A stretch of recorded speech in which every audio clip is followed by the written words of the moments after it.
नमस्कार दर्शक हो, लीड महाराष्ट्र या बातमीपत्रात आपले स्वागत आहे। आज आपण आहोत नरवाडमध्ये आणि नरवाडमध्ये अशी एक वाडी वस्ती आहे की गावापासून साधारणतः 2.5 ते 3 किलोमीटर अंतरावरती ही वाडी वस्ती आहे आणि या वाडी वस्तीचं नाव आहे 12 कोठरी। अतिशय पूर्वंपार इथं ही लोकवस्ती आहे, मात्र कोणत्याही सुविधा गेल्या 5-50 वर्षामध्ये या वाडी वस्तीला आलेली नव्हती। मात्र आत्ताच्या ज्या या बॉडीनं इथं काही रस्ते मंजूर केले, स्ट्रीट लाईट बसवल्या, काही गोष्टी त्यांचे चालू आहेत, करायला लागलेले आहेत, काही कॉन्क्रिटीकरण झालेलं आहे। मात्र आता जे रस्त्याचं प्रस्तावित काम आहे त्या रस्त्याच्या कामामुळं इथल्या जनतेला थोडा त्रास सहन करावा लागतोय आणि तो त्रास असा आहे की कॉन्ट्रॅक्टरनं काम चालू केलंय, मात्र चालू केलेलं काम हे निम्म्यातच थांबलेलं आहे। इथल्या काही जागरूक नागरिकांनी या संदर्भात ग्रामपंचायतीकडे तक्रार केली होती। ग्रामपंचायतीने सुद्धा फॉलोअप घेतलेला आहे असं ग्रामपंचायत सांगते आणि त्याच्यानंतर इथल्या स्थानिक नागरिकांनी सुद्धा समाज कल्याण असेल, सीओ मॅडम असतील यांच्याकडे जाऊन या कामाच्या संदर्भात चौकशी केली व त्यांनाही ते वास्तव समजलं की कुठेतरी म्हणजे फंड आहेत, न्यायालयीन वाद आहेत, फंड कमी आहे वगैरे अशा गोष्टी समजल्या। मात्र आता आपण त्यांना विचारणार आहोत की नेमकी तुमची समस्या काय आहे आणि नेमकं तुमच्या अडचणी काय आहेत।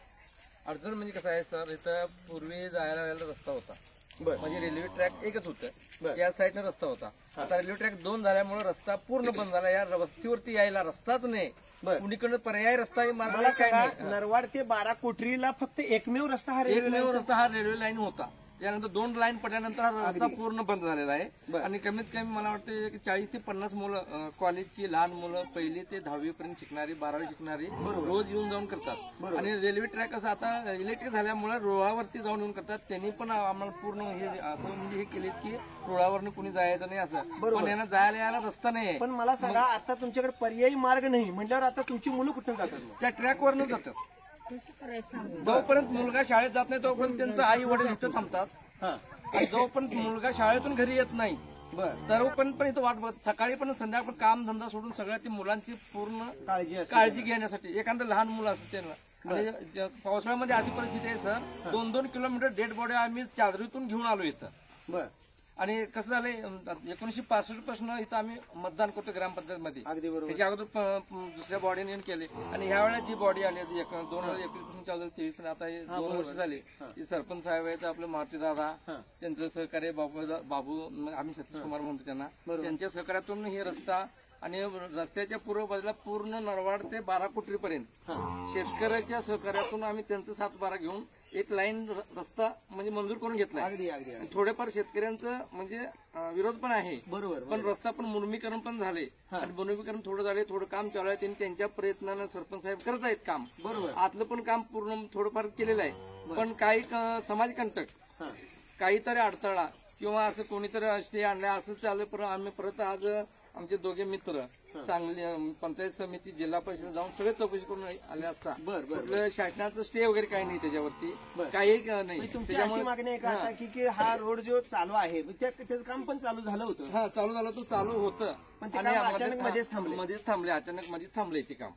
मग ती का थांबले हे आम्ही पूर्ण ग्रामपंचायतमध्ये पण चौकशी केली, परत पंचायत समितीला, सांगली जिल्हा परिषदला पण सगळे बांधकाम विभागात सगळे चौकशी करून आलं, कुठली शासनाचं कुठलं स्टे वगैरे नाही, काय नाही, काय स्टे आणला नाही, काही नाही। त्यामुळे काम लवकर चालू अशी चालू व्हावं, कारण लहान मुलांना म्हणजे वडिलांना जे लहान मुलं शाळेत जातात त्यांना स्पेशल रिक्षा, कारण कोणी रिक्षावाला किंवा कुठला वाहन पण येत नाही, तो पण नाही म्हणतोय। मग पोरांना जाण्याचं येण्याचं आणि एखादे गरोदर माता किंवा डिलिव्हरचे पेशंट न्यायचं हे आम्हाला पूर्ण अवघड झाले। अगदी बरोबर। मग त्यासाठी काय सांगा की आज तुम्ही समाज कल्याणला असेल, सीओ मॅडमकडे असेल, म्हणजे इथं जाऊन आला जिल्हा परिषदेला वगैरे, मग तिथं तुम्हाला काय सांगण्यात आलं की नरवाड मधील हा रस्ता जो 12 कोठरीचा आहे हा याचं काम अर्धवट का राहिलेलं आहे असं काय सांगण्यात आलं? पहिल्यांदा ज्या कंत्राटदारांना दिलं होतं हे काम करण्यासाठी त्यावेळेस त्यांनी बेसमेंट बनवलं पहिल्यांदा। अगदी बरोबर। बेसमेंट बनवल्यानंतर काही दिवसानंतर ते काम पूर्णपणे बंद झालं। पावसाळ्याचं निमित्त सांगून ते काम पहिल्यांदा बंद करण्यात आलं। नंतर पावसाळा संपल्यानंतर काही दिवसानंतर आपली निवडणूक लागली, निवडणूक लागल्यानंतर परत काम चालू होणार होतं, तोपर्यंत आम्हाला असं ऐकायला भेटलं की या कामावरती काहीतरी स्टे आहे। मग ते चौकशी किंवा शहनिशा करण्यासाठी आम्ही पंचायत समिती आणि परत तिकडे समाज कल्याण ऑफिसकडे आज पोहोचून आलो. अगदी. तिथे गेल्यानंतर आम्हाला असं कळते की कोणत्याच प्रकारची कोर्टाचा किंवा बाकीच्या कोणत्याच प्रशासनाचा यावरती स्टे नाहीये. मग स्टे नसताना हे काम बंद का केलं ह्याचा जबाब प्रशासन आम्हाला द्यायला पाहिजे. अगदी बरोबर. म्हणजे संबंधित नरवाड ते बाराकोटरी रस्त्याच्या कामावर कोणत्याही प्रकारचा स्टे नाही असं असताना सुद्धा कॉन्ट्रॅक्टरनं काम का बंद केलं? तुम्हाला ह्याच्या संदर्भात काय माहिती लागली बरं? म्हणजे तिथे गेल्यानंतर आम्हाला असंच आहे की प्रशासनाचे जे अधिकारी आहेत त्यांना फक्त पासिंग चालू आहे सध्या. ओके. हे पंचायती समितीवाले जिल्हा अधिकारी जे आहेत त्यांच्याकडे सोपवतात. ते सांगतात मिरज पंचायतीकडे जावा तुम्ही तिकडे. मग हे कसं माहितीये का कुणी सुद्धा स्वतःचा कॉल स्वतःच्या बकेटमध्ये घ्यायला तयार नाही. रस्ता मंजूर आहे, निधी मंजूर आहे, रस्ता मंजूर आहे, तरी सुद्धा ह्यांना ते रस्ता करण्यासाठी काय अडचण आहे हा सगळ्यात मोठा पडलेला आम्हाला प्रश्न आहे. बरोबर. दर्शक हो, मला एकच गोष्ट सांगायची आहे की जर 400-500 लोकवस्तीच्या लोकांची ही समस्या असेल, म्हणजे 5-50 वर्षात कोणतंही विकास काम इथं झालेलं नसताना या नरवाड ग्रामपंचायतीनं आता काही विकास कामं हाती घेतलेली आहेत, कामं मंजूर सुद्धा झालेली आहेत, कामावरती पैसे मंजूर झालेले आहेत, मात्र ही कामं आता रखडली गेलेली आहेत, कॉन्ट्रॅक्टरकडनं थांबवण्यात आलेली आहेत. मात्र प्रश्न असा निर्माण होतो की ही कामं का थांबली?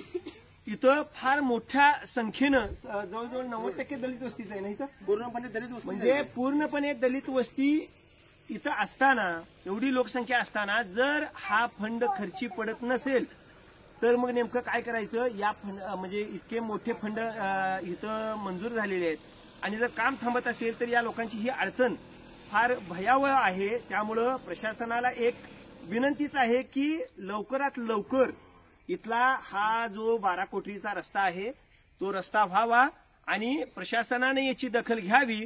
मला सांगा, प्रशासनाने जर नाही दखल घेतली तर तुमचं पुढचं पाऊल काय असणार? आम्हाला पर्यायी रस्ता कोणताच नसल्यामुळे ह्याच्या विरोधात आम्हाला काहीतरी आता मोर्चा काढावाच लागेल. बरं. कारण आमची जी गरज आहे, जी मूलभूत गरजा जर प्रशासनाला कळत नसतील ना तर त्याच्या विरोधात आम्हाला पाऊल उचलायला लागतील. कारण शाळेच्या मुलाला जो होणारा त्रास 2-1.5-2 किलोमीटर ते पायी चालतात, ते पण रेल्वेच्या ट्रॅकवर. त्या रेल्वेच्या ट्रॅकमधून होणाऱ्या पुढच्या काहीतरी अडचणी जर निर्माण झाल्या त्याला जबाबदार कोण असेल?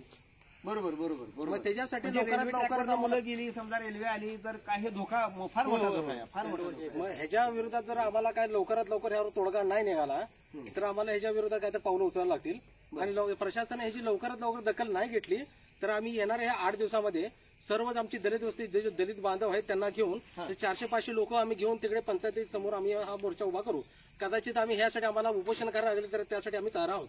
बरं. म्हणजे समाज कल्याणला असो किंवा पंचायत असो, जिल्हा परिषद, तुम्ही उपोषण करणार आहे. म्हणजे हा या 12 कोटी येथील नागरिकांचा निर्वाणीचा इशारा आहे. जर येणाऱ्या 8 दिवसामध्ये हे काम चालू झालं नाही किंवा संबंधित रस्ता हा चालू झाला नाही, त्याचं काम चालू झालं नाही तर आम्ही संपूर्ण कुटुंबासह समाज कल्याण असेल, जिल्हा परिषद असेल, पंचायत समिती असेल, या ठिकाणी आम्ही उपोषणाला बसू असं त्यांनी परखड सांगितलेलं आहे. त्यामुळं समाज कल्याण विभाग असेल यांनी लवकरात लवकर जो संबंधित ठेकेदार आहे त्याला सांगून हे काम करणं अपेक्षित आहे असं जिथल्या नागरिकांचं आता मत आहे.